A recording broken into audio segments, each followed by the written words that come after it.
and welcome back to our channel. Ayaw mo kalimot o pag-subscribe o pag-click sa notification bell below para sa new updates sa atong YouTube channel na Radyo Drama Bisaya. And daghang salamat sa inyong pagpadayong pagsuporta o pagpaminaw sa atong Radyo Drama Bisaya.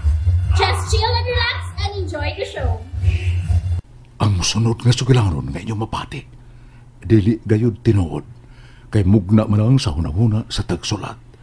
Apan gibasi kini sa daw dili na masabot nga dagan karon sa panahon. Overpopulated na ang kalibutan ug dili na makasuportar ang mga tinubdan sa pagkaon nga atong gikinahanglan. Busa, angayan lang nga kunhuran ngadto sa 50% ang gidaghanon sa katawhan. Kinahanglang ipakatap ang kahadlok sa tibuok kalibutan aron nga magkurog ang tanang katawhan sa kalisang. Dako kining sayo, dako kining binuwang. Unsa man ang inyong katuyuan, nganong giilad o gilimbungan ninyo ang katawan? Angay lang nga mag-aginod ang katawhan sa kakabos o kalisdanan aron magpabilin silang ulipon o maghangad sa mga namunuan. Mao kini ang katuyuan o agenda sa atong tukuron nga usa ka kalibutanong pangagamhanan.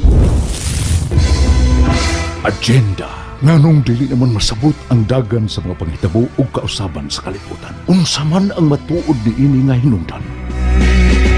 Agenda usa na usab ka pinalahi nga sukilanon nga sinuwat ni Glenn Pino. Music Ariel Mancao. Recording Editor John Lloyd Capiana. Sound Ricky Bangis Garik. Dali kaninyo sa RMN Drama sa direksyon ni Dino Birungan Eliseo.